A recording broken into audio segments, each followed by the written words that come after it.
2020 оны улсын их хурлын сонгуулийн 26 дугаар тойрогт бие даан нэр дэвшигч Дэмчгийн Болор, Монгол улсын зөвлөх инженер, санхүүж эдийн засагч мэргэжилтэй, техникийн ухааны докторантур төгссөн улс төрийн бодит бодлого судлаач, Монголын үндэсний чөлөөт хөдөлгөөн тэрийн бас байгууллагын тэрүүнээр ажиллаж байна. 1980-аас 1986 онд Зөвхөн холбоот улсын Кировын нэрмжит Уралын политехникийн дээд сургуулийг автоматик телемеханикийн инженер, 1996-аас 1998 онд санхүү эдийн засгийн дэд сургуулийг санхүүж эдийн засагч мэргэжлээ. 1998-аас 1999 онд шинжлэх ухааны техникийн их сургуулийг техникийн ухааны докторантурт тус төгссөн байна. Миний нэрийг Дэмчгийн Болор гэдэг. Би их хурлын 26 дугаар тойрогт бие даан нэр дэвшүүлж байгаа юм байна. Таны хувьд сонгуульд нэр дэвшихний ямар учир шалтгаантай зүйл вэ? Ер нь бол сүүлийн 30 жилд бол манай ард түмэн 7 удаагийн сонголт хийлээ. Гэхдээ энэ 90 оноос хойш манай Монгол оронд өрнөсөн бүх үйл явдлууд, ялангуяа би энэ дээр бол хүн амын ядуурл, өрийн сүлжээ, манай улс их орон одоо ингээд улам өрийн хүн намайг чигдээд байгаагийн учир шалтгаануудыг 20 жил судалсан л да би. Энэ хугацаанд бол нэг 12 ном орчуулж гаргалаа. Бид бол одоо ингээд өөрснийхөө хүний хэсгийг одоо сонсохоос илүүтэй нөгөө гадны улсуудыг их сонсдог ийм манад хандлага байсан учраас би ном бол орчуулсан. Америкийн одоо эдийн засагч, олон улсын валютын сангийн ерөнхий эдийн засагч байсан Джон Перкинс гэж хүний эдийн засгийн олон орчны намынчлал мөн Дэлхийн банк, олон улсын валютын сан, дэлхийн худалдааны байгууллагуудад ажиллаж исэн энэ 12 хүн нэгдэж хийсэн одоо эдийн засгийн олон орчны золиос болсон улс орнууд гэсэн ийм нэртэй ер нь ингээд 12 номыг би орчуулж гаргасан. Би нүгээрээ бол ард түмэндээ энд болоод байгаа үйл явдлуудыг бол ойлгооч ийм болчиход байна гэдгийг тайлбарлахыг оролдвол одоо ойлгуулах тэгээд сэхэрүүлэх ийм бол үйл ажиллагааг одоо сүүлийн 20 жил хийж ирлээ. Гэвч бол манай ард түмний гол нь одоохондоо эмний учрыг бол хүмүүс сайн хож ойлгохгүй юм шиг надад санагдаад байгаа.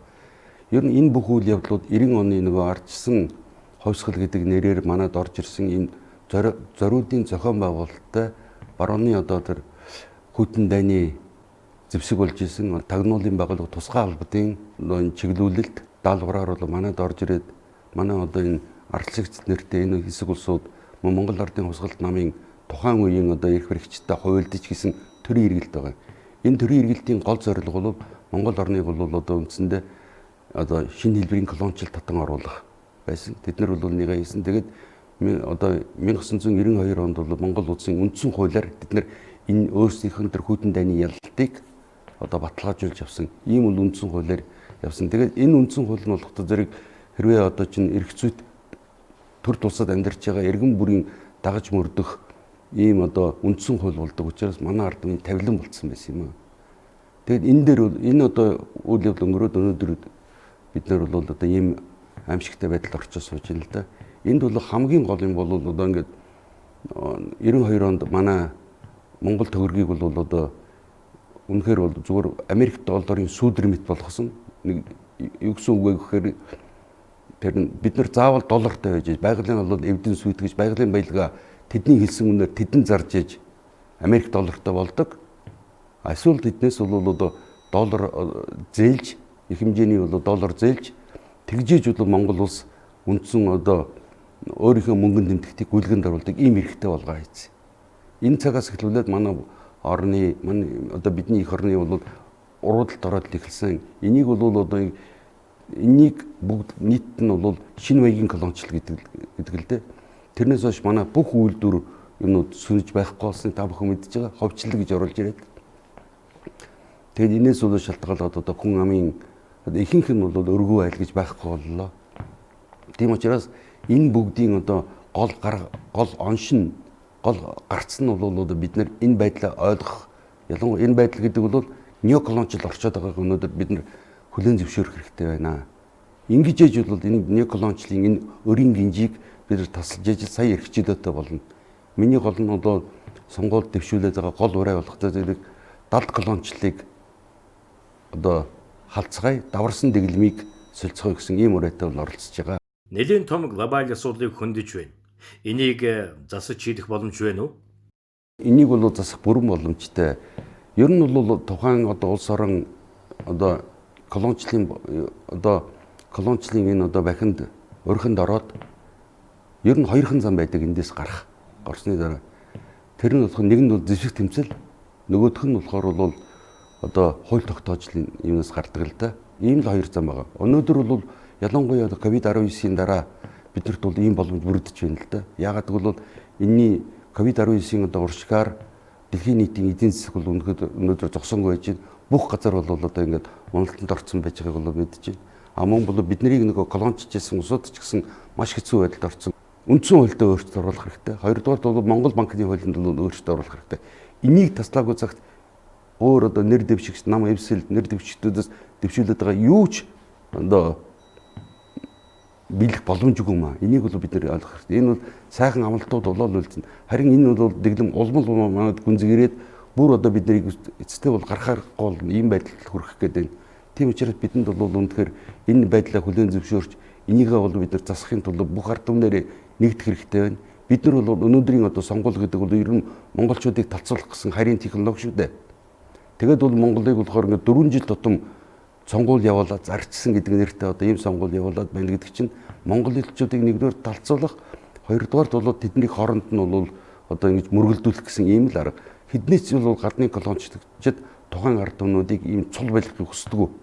Тийм учраас одоо нэг хэсэгт нь бол ингээд эх орноо хулгайлах, ловирдах, завших ийм бол боломжуудыг тавьж өгөөд ихэнх ард түмнүүдийн бол ингээд бодлогоор ядууруулчихтай зэрэг энэ хоёр бол хоорондоо илэршгүй тэмцлийн ийм бол байдал үүсдэг. Тэгэхээр энэгээр бол улс орон өөрөөс улам сулраад идэг. Тэднэрт гадны хүмүүс орж ирж биднийг дээрэмдэн тоноход улам амархан болоод байгаа байхгүй болно. Бид нар бол санхүүгийн капитализмын эрэнд амьдарч байгаа одоо. Санхүүгийн капитализм. Санхүүгийн капитализм гэдэг бол дээр үеийн одоо тэр одоо Африк бусад орнууд одоо байсан энэ колоничлыг бол европчууд хийсэн гэдгийг бол бид нар мэдж байгаа тийм үү. Тэд нар бол урд нь ингээд төмөр гинжээр хүмүүсийг одоо хооронд нь холбоод ташуураар бол ташуурдан авч явж мөн одоо өөрийнх нь тэр плантаас бусад байдалд одоо хийж колоничилж боолчилдаг байсан бол одоо өөрийн аргаар санхүүгийн аргаар бол энийг хийдэг ус. Ийм учраас бид нар санхүүгийн одоо капитализмын тухай ярьж байна л да. Манай орон өөрөө үйлдвэрлэгч байхгүй нөхцөлд байнга хараат байх шүү. Үйлдвэрлэгч орон байсан гэдгээ бол манайх мартчихад байгаа нь харамсалтай байна. Бид бол мэдээж одоо эхлээд хамгийн гол нь 50 хэдэн оноос бол хөдөө аж ахуй үйлдвэрлэлийн орн болъё гэсэн зорилготой явж исэн. Тэгээд 70-аад оны бол одоо чинь бүгд хурлаар одоо ардын хурлын хурал гэж байсан. Ардын депутатуудын их хурал тэндээс бол Монгол орныг одоо үйлдвэрлэгч хөдөө аж ахуйн болон орн болгоё гэсэн ийм зорилт бол тавьсан. Оросын холбооны улс Хятадтай бол одоо ингээд өөрийнхөө мөнгөнд нэмэхдээ одоо харилцдаг болсон шүү дээ. Одоо Хятад болохоор юаня өгдөг, Орос болохоор рубль өгдөг. Тэрийг бол тооцоо нэгж бичиж байгаа. Тэр нь ямар нэгэн бол одоо чинь өрт одоо хүүтэй тийм өөр 3 дахь орны мөнгө зүгээр хэрэг ямар ч хэрэг байхгүй. Клирингийн тооцоо гэдэг тэрийг. Одоо би одоо танаас бол ингээд 100 юм авлаа гэхэд бол би өөрөөсөө одоо ингээд 130-ыг өглөөхөд бол та надад 131 евротой болчих жишээтэй тийм үү. Тэгэд бол дараа нь бид нар бол одоо ингээд үндсэндээ тойруулаад ингээд бичлэлээр хаадаг тийм арганууд байдаг л да. Энэ бол ямар нэгэн өөр улсын тэр тусмаа бол одоо өрөнд орж иж тэднэрт яг тэр хэлбэрээр нь төлөх амул өндөр хүүтэй юм өрөнд орох ямар шаардлага байхгүй гол нь. Манай одоо чинь Евразийн одоо энэ өргөн уудам бол нутагт олон улсууд байдаг. Тэгээ бид нар бол тэдэнтэй бол 8 хийхэд Монгол улсын одоо мөнгөнд үндэсний мөнгөнд төгрөгийг бид нар өөрийнх нь хэрэгцээ шаардлаганд өнөөдөр мөнгө хэрэгтэй байхад гаднаас ямар ч юм зээлэх шаардлагагүй. Өөрснөө бол одоо чинь их хурал дээр ингээд тогтоол гараад ер нь банк гэдэг бол ялангуяа одоо чинь төв банк гэдэг бол миний олон хөлбөрүүд байдаг хэдий ч судлаад ингээд үзээд байхаар ер нь банк гэдэг бол цэвэр одоо чинь техникийн үйл ажиллагааг нь явуулна. Шийдвэрийг нь бол улсын их хурал дээр гаргадаг хэдийн хэмжээний мөнгө одоо эргэлтэнд оруулах уу гэдгийг тэгээд яг мөргөлтөнд оруулж байгаа төв банк бол ердөөсөө их хурлынхаа одоо шууд удирдлагын доор ард түмнийхээ бол хараа хяналтын доор тэгээд мөнгөнд нэвсгтийг одоо арилжааны банкунд дараад одоо дамжуулаад тэгэл эргэлтэнд оруулдаг. Ийм л механизм байдаг байхгүй. Одоо бид нар яаж яах гэхтэй зэрэг чинь одоо Монгол улс цаашдаа хөгжих янз бүрийн мөнгөний хэрэгцээ гараад ирэхтэй зэрэг чинь гадна талаас нь байгалийн нөөц баялгаа Америк доллараар худалдаад Америкт оруулаад ирсэн. Хэрвээ энэ хөрвөхгүй бол гаднаас их хэмжээний зээл авдаг. Тэгжээч бол бид нар сая Монгол банк өнөөгийн одоо энэ неолибералистуудын байгуулсан энэ Монгол банк бол Монголын эдийн засгт мөнгө оруулдаг. Энэ байдлыг бид нар тасан зогсоох хэрэгтэй. Энэ бол одоо гадна талаасаа нэгдүгээрт зүгээр одоо тэд нар бол одоо доллар гэдгийг оргуу хосноос бий болгодог тийм үү? Оргуу хосноос. Зүгээр л тийм эрэгтэй 12 банк байдаг Америкт. Тэгээд тэр нь бол Америкийн одоо холбооны засгийн газарт бол тэр одоо оргуу хосноос бий болгосон ямар ч баталгаагүй ийм бол доллар гэд нэртэй ийм мөнгийг зардаг. Америкийн одоо усад одоо корпорациуд тэдний төлөө л одоо ингэж үйл ажиллагаа явуулдаг. Ийм л одоо бурунгуй систем байгаа шүү дээ тэнд. Тийм учраас энийг бол бид нар халах хэрэгтэй байна. Ингэж халсны дараа бол бидэнд сурч боловсрох, эрүүл мэндэ өөдөн татах, улс их орноо бол хөгжлийн замд гарах бүрэн боломж байгаа байхгүй юу? Гагцгүй бол энийг хууль тогтоож өөрчлөнө. Тийм учраас бол бидний үзээ сууж байгаа улсуудад сануулжид хамгийн гол нь одоогийн энэ үндсэн хуулийг бүр суураар нь концепцээр нь өөрчлөх хэрэгтэй байна. Бид нар чинь 92 онд манад орж ирээд тэр бол неоколончдын хийсэн бодлого байхгүй юм. Тэгэхээр бидний амьдралын тавилан болгоцсон байхгүй. Үндсэн хууль гэдэг бол бусад хуулиуд бүгд бол үндсэн хуультай нийцж гардаг. Бид бол одоо эрх зүйт одоо улсад амьдардаг учраас хуулиас гадуур амьдрах ямар ч бололцоогүй. Санхүүгийн зах зээлийг та өөрийн зохицуулалттай зах зээлээр солих хувилбарыг хэлж байна уу? Эсвэл цоо шинэ хувилбарыг санал болгож байна уу? 90 онд бол нэг ардсан хувьсгал одоо ингэж ялсан. Тэрний дараа бол манад гадаадын зээл тусламжаар хийгсэн хамгийн анхны төсөл Данида гэдэг төсөл байсан. Энэ бол Данийн засгийн газрын бол тусламж хэдийж одоо Америк, Англи гэсэн ийм улсууд хойно байгаа гэдгийг бид нар ойлгох хэрэгтэй. Энэ улсууд тэгээд бид нар үндсэндээ бол Монголын одоо мэдээллийн орон зайг шинчлэн гэсэн одоо чөлөөтэй шинчлэн гэсэн нэрийн дор үндсэндээ бол тэд нар зөвхөн өөрийнхөө бодлогоодыг оруулж ирээд олон телевиз байгуулсан хэдий ч өөр ердөөсөө мэдээллийн бүх орон зай хаасан байгаа. Тийм учраас манайхан маш олон юм мэдэхгүй ойлгохгүй байна гэдэг бол эндээс ихтэй. Төр гэдэг бол манайханд одоо улс төр хоёроо бол ялгахгай байчаад байгаа шиг санагддаг л да. Төр гэдэг бол тухайн одоо сонгуулиар гарч ирсэн тухайн үед л одоо ард түмний өмчийг захиран зарцуулж мэдэж хамгаалж аривжуулах юм үүрэгтэй л байгуулагч одоо хэсэг улсууд шүү дээ. Улс гэдэг бол ондоо. Улс бол мэдээж ард түмэн байж хамгийн гол нь ер нь бол тэгээд нэг имийг өвчнийг бол одоо чинь үр дагавруудаа тэмцэнд ямар ч нэмэргүй. Энэ одоо Монгол орныг өнөөдөр өвчлсөн байна гэж хэрэг төсөөлөд энийг ангаахын тулд бид энэ өвчнийг үүсгэж байгаа тэр үндсэн шалтгаануудыг зөв уншдаг хэрэгтэй. Би түрүү хэллээ шүү дээ. Энэ бол манад ороод ирсэн неоколоны дэглэм байна. Одоо ингээд хууль гэж одоо биднэрт одоо ингээд цагдаа хуулийн шүүхээр одоо биднэрт далайлгаад ингээд хэрэгжүүлээд байгаа энэ дэглэм маань бол хамгийн хэсэг бүлэг улсуудын одоо тэр хүсэл тачаал бусад имийг бол ингээд хууль гэд нэрлээд нэрлэж шít хэсэг улсуудын одоо хүсэл тачаалаа бичээд тэр одоо бичиг баримтуудыг биднийг бол заавал цагдаагийн одоо хуулийн одоо энэ далайлтаар бол айлган сүрдүүлж ингэж мөрдүүлж байгаа энэ одоо системийг дэглэм гэдэг.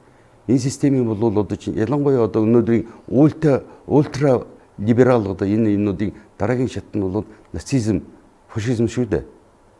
Бид нар энэ рүү л явж байна. Ийм учраас бидэнд маш бага цаг үлдсэн. Тийм учраас бол бид одоо энэ удаагийнхын сонголтыг үнэхээр бол юмыг ойлгож ухаарч хийх хэрэгтэй байна.